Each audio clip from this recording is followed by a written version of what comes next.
If you're here to crown a hero, you'll hate me. I stayed long after I knew better. I saw the signs, called them quirks, and let a woman turn my life into her stage while I clapped on cue. We met at a rooftop thing I had no business being at. Friend of friends, warm lights, loud music, the kind of night that makes you think your life is more interesting than it is. She walked in late, on purpose. Everything about her said, look at me, and worse, agree with me. First words to me, don't be boring. I laughed because I wanted to pass the test. I didn't know I'd just been given. From day one, she curated me like an outfit. This shirt, not that. Speak up. Smile less. It looks try-hard. Don't tell that story. It's mid. She said it like a producer, not a partner. I called it confidence. Later, I learned the word I needed was control. Publicly, she was sugar, handsy, loud with compliments, making a show of choosing me. People told me I was lucky. She made sure they did. In private, she graded everything. How I ordered, how I listened, how I breathed when she cried. If I nailed it, the prize was affection turned to 11. If I didn't, the penalty was silence that lasted just long enough to make the next scrap of tenderness feel like salvation. Money was a vibe. She never brought a wallet. That was a bit. Checks slid to me with one nail. I didn't mind at first. I was raised to pay when I can. Then a vibe became investments. A course, a flight, a collab weekend that looked suspiciously like a vacation for two where I was invited. When I hesitated once, she smiled like a tutor and said, small men keep score, big men keep promises. I promised. I kept paying. I kept shrinking. She loved entertainment more than honesty. Fights became content.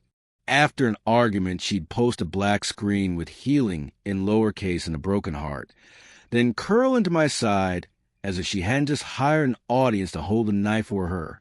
She'd film our hands and caption it safe. On days I felt like a prop. She'd cry just enough for light to catch, then whisper, don't exploit my tears, after handing them to 5,000 strangers. Her compliments were weapons with velvet handles.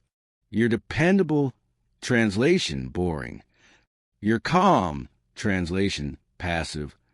You're the only adult I've dated, translation. Get ready to parent me and apologize when I hate you for it. I started editing myself before she could. That was the first loss.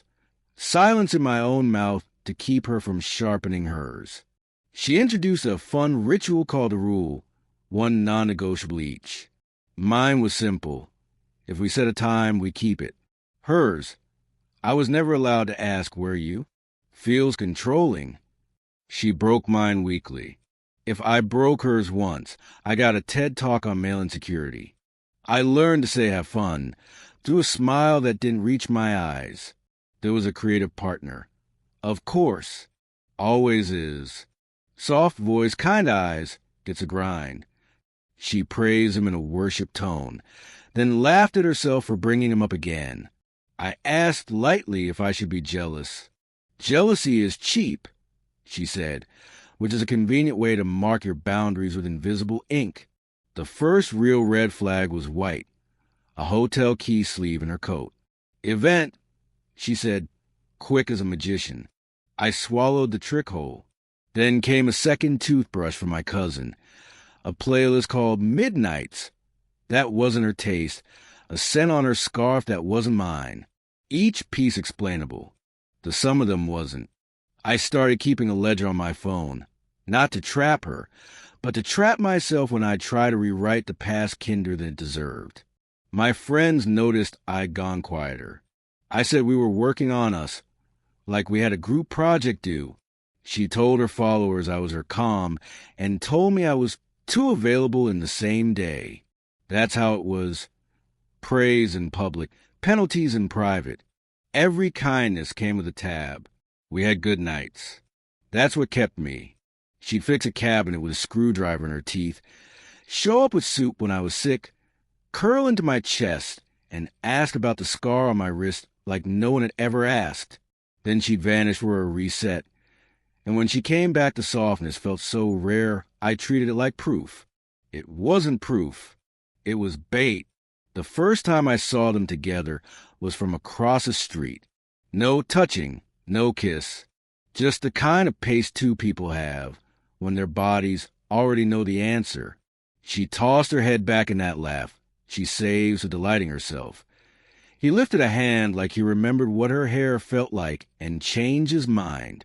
They turned into a door I didn't know she had keys to. That night she called me, exhausted from brainstorming. I said, "Rest." My voice sounded like I'd borrowed it from a stronger man. Here's where this begins for real. Me half loving a woman who weaponized charm and pity, half detectiving a life I didn't want to solve, and fully pretending I didn't already understand the ending. If you came for triumph, it's not here yet. If you came for truth, it starts with this sentence I'm ashamed took so long. She didn't make me small. I kept making myself small enough to fit the version of me she applauded. I told myself that owning my part, admitting I kept making myself smaller, would change something. Spoiler. Insight without action is just a nicer sounding trap. She doubled down on the charming version of control, like she sensed my tiny awakening and decided to smother it in velvet. Mornings were voice notes with good boy, energy, soft, approving, the audio equivalent of a pat on the head. Afternoons were quick calls where she speed ran through her day and then said, "Your turn, go." Like I was clocking in. Evenings were plans I didn't actually agree to, announced as fait accompli. Then an opening with a jacket that makes you look expensive. When I said I was tired, she smiled, kissed me, and said, "Don't be boring." I went. The ledger of my phone kept growing. I hated it. I resented the man who needed it. But lies, real or implied, warp time until yesterday gets foggy and tomorrow gets conditional. The ledger was my dumb little lighthouse. Entry after entry circling the same reef. Resets, delays, a creative partner, promoted from noun to calendar block. Run through, overnight render, notes pass, all at hours that ate our promises for dinner. She introduced a new system to keep us healthy. The check-in. Once a week we sat facing each other like co-workers, and answered prompts she'd printed on nice cardstock. What I appreciated. Where I felt unseen. What I'll do differently. It could have worked if the grade wasn't already set. My answers were humble little confessions. I shut down in crowds. I need clarity on schedules. And hers were brand statements. I'm wired for more. Containment kills my spark. I left those check-ins feeling like I'd attended a training about being easier to handle. The creative partner seeped into everything. His name became grammar, showing up to link clauses, justified choices, smooth rough edges. She said it with reverence, then laughed at herself for saying it again. I met him twice more. He had that kind face that makes you want to forgive a room. He asked me about my work in a way that made me feel seen, and I hated him more for doing the things she stopped doing. "You've got range," he said, and I should not remember the exact timbre of a stranger's compliment, but my starving parts did. Money kept getting framed as vision. Bills turned into investments, hesitations into scarcity. She'd push the check with a nail and say, "Your card has better manners." A joke that wasn't. Flights for work. Had middle seats on the way there and window seats on the way back, always with time built in for sunsets that made perfect posts. When I said we needed a pause on spending, she gave me that patient teacher look and said, "Small men keep score. Big men build." I started wondering what a man is called when he's done being a ladder. We had a night that should have saved us. Rain, takeout, the kind of quiet that makes you think the city has a heartbeat.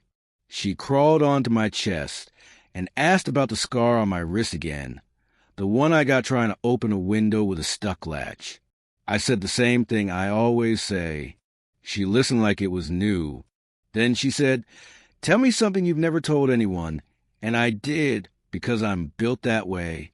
10 days later, she told a softened version of that story in a room with strangers and got around a gentle os. After, she squeezed my hand and whispered, "See? Vulnerability wins." I smiled. It felt like being pickpocketed and told you were lighter now. The second toothbrush got replaced. New color. Same story. Cousin. I nodded like a man who wouldn't know his own cousin's toothbrush if it hit him in the face. She pitched couples therapy in a tone that made it sound like content. The therapist had soft lighting and a pen that never ran out. I said I wanted honesty about time and plans without feeling like a jailer. She said she wanted freedom without punishment. The therapist nodded like those were compatible IKEA parts. On the way out, she squeezed my hand. "We're a good story," she said. I hated how proud I felt to be a character with lines. The first time I saw the hotel logo again, I was with my brother moving a dresser he found for free because that's his sport. The gold emblem glowed through rain like a memory. "Want to keep driving?" he asked. I said yes and still stared too long. He didn't lecture me. He turned up the radio and let me sit in the quiet proof that someone in the car was on my side. I tried bargaining with the universe. Gave us 2 nights a week and asked nothing on the others. Gave her every weekend morning. Took only Tuesday dinners. When I proposed non-negotiables, she smiled and said structure kills magic.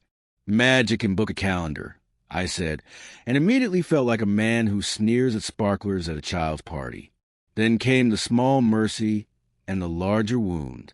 My mother had a scare, nothing catastrophic, but enough machines to make a room hum. I texted from the air, holding a beeping world together with vending machine coffee. For hours later, she sent a heart and breathe. The partner, whose number I didn't remember giving him, texted, "Heard about your mom. Need anything carried." The wrong person offering the right thing is a special kind of disorienting. She invited me to a tiny screening of the short they'd made. 10 people in folding chairs, warm beer, a projector that whined like an old air conditioner.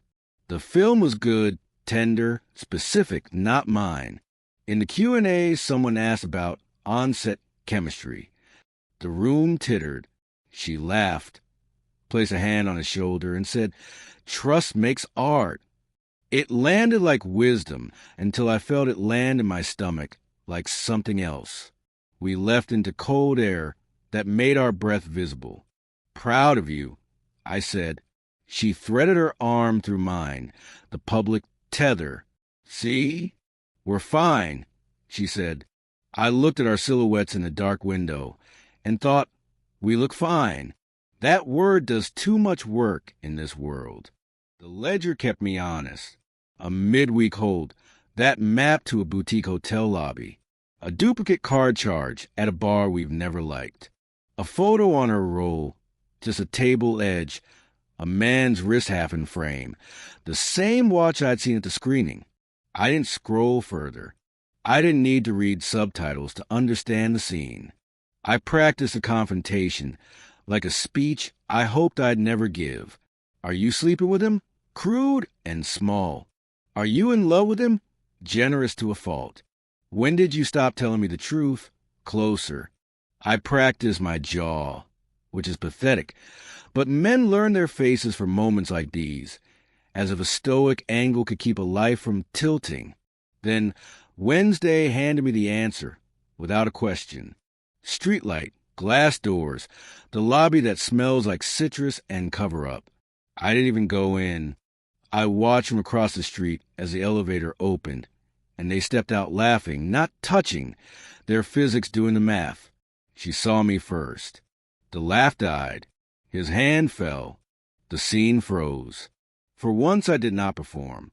I didn't storm or plead. I didn't interrogate the air. I just let the silence take a picture I would never be able to unsee. That night, she called, exhausted from brainstorming. I said, "Rest," as if saying the word could bless us. My voice sounded borrowed from a version of me that hadn't learned the new facts. I slept badly, dreamt worse, woke with the tightness of a man who knows and can't prove in court, but doesn't need a jury anymore. I made coffee and didn't drink it. I looked at the ledger and hated it and blessed it and closed it. Here's where Chat 2 ends. I'm done pretending confusion is mystery and not design. I haven't asked a final question yet. Not because I need more evidence, but because I finally realize the answer won't give me back anything I'm trying to save. What I need now is not a confession. It's a decision about the kind of man I refuse to be one more day. She didn't explode the relationship in one obvious scene. She chipped at it slowly until I was the only one left pretending it was still whole. I kept a ledger, but the truth didn't need ink. It was in the way she said his name with softness she never gave me any more, in the way her phone lived face down, buzzing like a trapped insect while she smiled at me like a magician, in the toothbrush that kept changing colors, always with a new excuse. I wanted to scream, but instead I wrote dates and times, like proof could save me from the way my chest already knew. One night, she came over glowing, full of stories about brainstorms that lasted until midnight. She curled into me and whispered, "You're my calm." My phone lit up on the table with a message from my brother. Still real? He didn't need to explain. He'd seen them, too. I stared at the screen, then at her, sleeping like innocence on my chest. And I realized I didn't need to catch her. I already had. The question now wasn't if she betrayed me.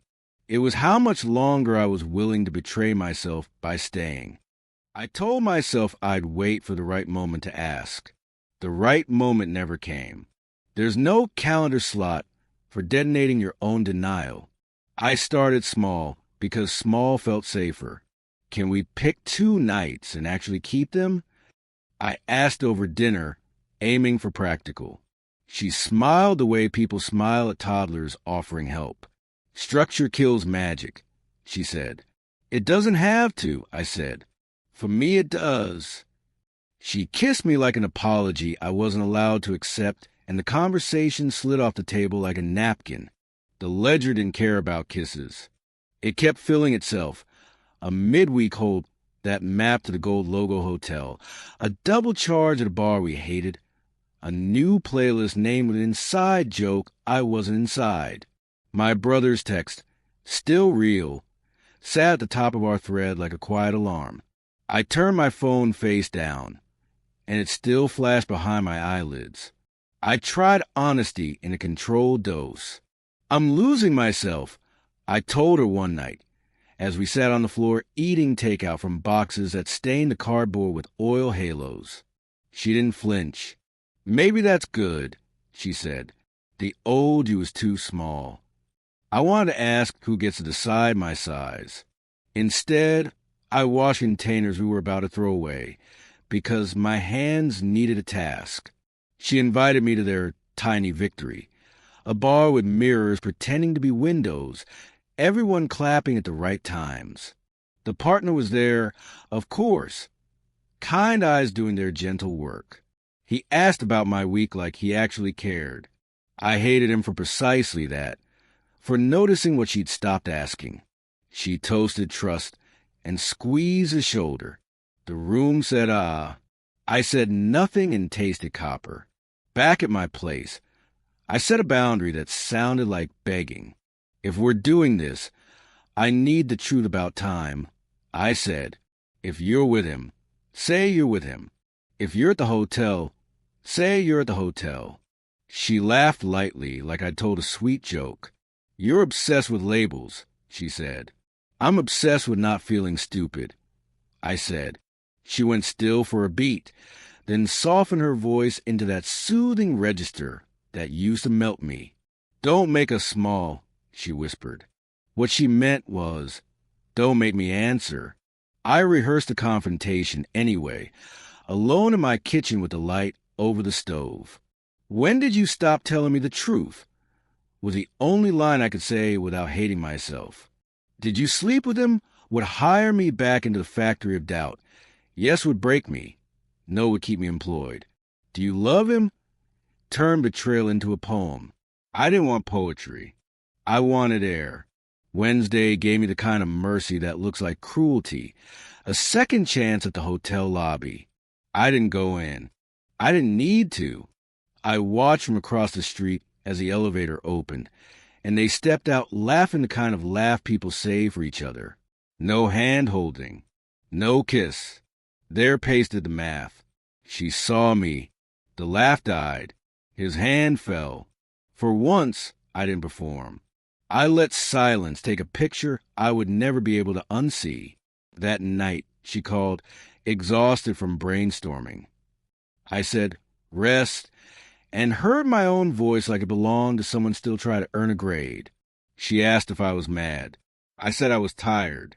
She said, from what? I said, from guessing. The line sat between us like an open drawer. She didn't close it. She showed up the next evening with dessert and a script. You misread things, she said gently. You've always struggled with trust. Translation. You make me explain myself, and I don't like it. Nothing happened, she added. A claim so wide it covered even what I hadn't asked. I could have recited counters. I didn't. I just said, don't. Not loud. Not cruel. Just don't. For the first time since all this began, she had no immediate line. The stillness that followed told me more than any monologue could. You can feel a story reach for its next paragraph and find none. I don't want to lose you, she said finally, softer than I've ever heard her. It almost worked. It always almost worked. I took a breath I'd been holding for months. Then stop asking me to disappear, I said, because that's the cost. She looked at me like I'd changed languages mid-sentence. Maybe I had. The language of leaving sounds foreign the first time you try on your own tongue. I didn't end it that night. I did something worse and braver. I set terms I knew she wouldn't meet. No more hotel secrets. No more midnight resets. If you need him, choose him. If you need me, choose me. But no more both. I wasn't testing her. I was testing me. She smiled a beautiful, wounded smile and said, You're cruel. I said, I'm late. To what? I still didn't know. To myself, maybe. When she left, I didn't pack her things. I didn't rage or plead. I sat at the table with the ledger open to the first page and the last, ran a finger down the dates like a man reading a headstone, and closed the book. Then I wrote one line on a sticky note and put on the fridge. I don't need a confession to choose a different life. I slept badly, woke early, and made coffee I actually drank hot. The phone buzzed with apologies shaped like accusations and invitations shaped like love. I let them stack. I put her spare key on the counter where the light hits in the morning. It looked ordinary. It also looked like the heaviest thing I owned. That's where I am at the end of this chapter. Not with proof, not with peace, but with a boundary that finally belongs to me. The next part isn't about catching her. It's about keeping myself. And that, I'm starting to learn, is the only end that won't ask me to disappear to make it work. I thought endings were loud. I thought they came with slamming doors, screaming matches, maybe a thrown glass or two. Instead, mine arrived quietly, like a shadow stretching across a room I thought was safe. It didn't knock. It didn't announce itself. It was already there, waiting for me to admit I'd been staring at it the whole time. The morning after seeing her with him at the cafe, I woke up to the sound of my phone buzzing on the nightstand. 10 missed calls. 6 new messages. All her. Where are you? Are you mad? You know I love you, right? Stop making up stories in your head. The last one was a photo of the flowers she brought 2 nights earlier, now sitting in her apartment. She'd captioned it, He always forgives me. My stomach turned. Forgiveness wasn't what she wanted. It was evidence. Proof that no matter how much she bent me, I'd stay bent. I went to work, but I wasn't really there. Every email felt fake. Every smile cracked too easily. I caught myself staring at the office clock like a prisoner. I knew what I had to do, but knowing and doing are oceans apart.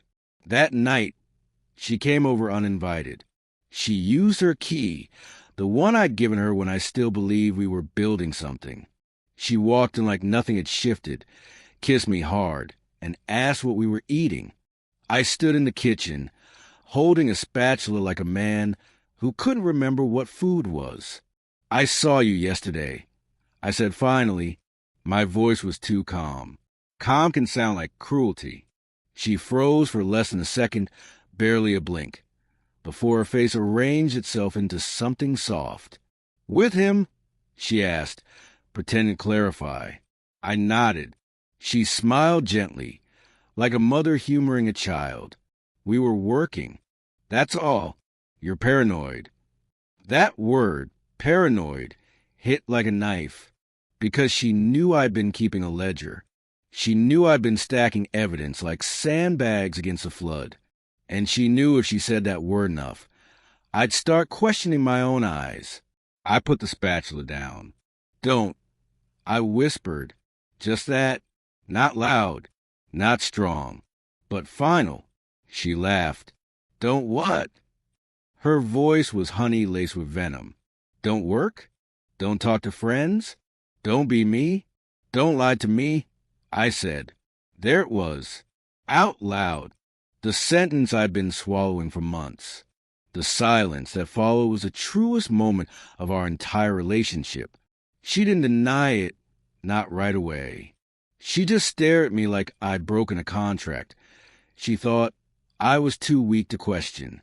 Finally, she sighed and said, "You don't understand how things work."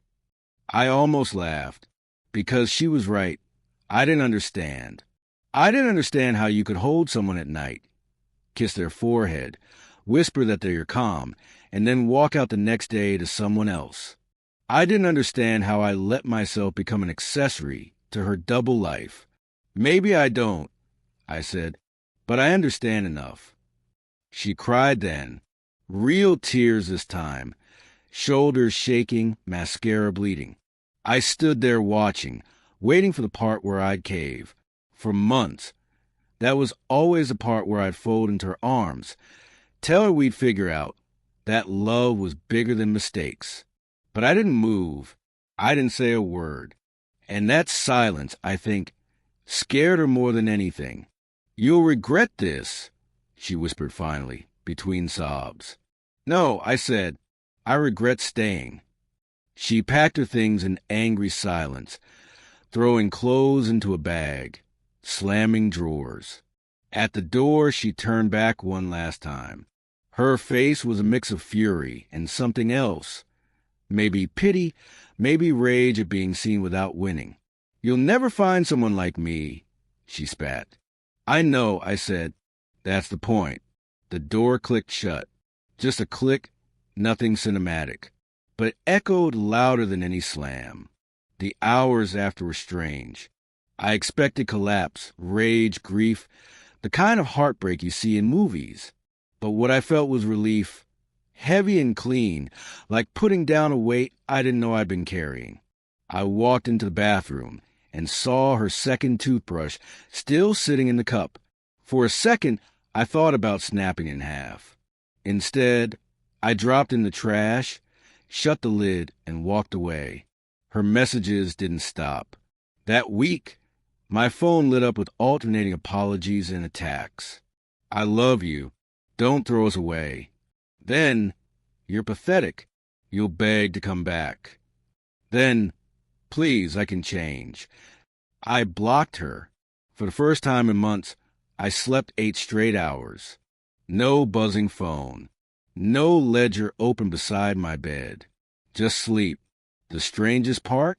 The world didn't notice. The city still moved. People still argued at crosswalks. Kids still laughed too loud in grocery aisles. My pain felt enormous, but outside my window life just went on. And maybe that was the first real sign of healing. That she wasn't the center of the universe anymore. Weeks later, I ran into her by accident. She was with him. They didn't see me at first. They were laughing, sharing earbuds, her head tipped onto his shoulder like it had been on mine 100 times before. I expected the knife to twist, but it didn't. It just confirmed what I'd already known. She hadn't chosen me in a long time. I stepped past them without a word. She saw me as I passed. Our eyes met for a fraction of a second. Her smile faltered. His didn't. I kept walking. That night, I took the ledger out one last time. Every entry, every suspicion, every timestamp. I tore the pages into strips, dropped them in the sink, and lit a match. The paper curled, blackened, turned to ash. I rinsed it down the drain, watched the smoke twist and vanish.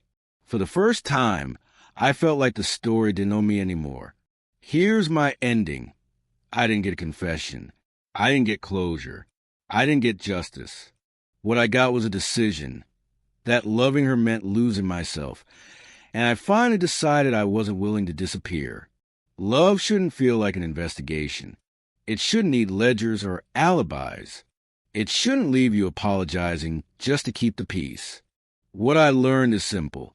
If someone makes you smaller so they can shine bigger, it isn't love, it's theater. And the bravest thing you can do is leave the stage. So that's what I did. I left, and in the quiet that followed, I finally heard the sound of my own life again.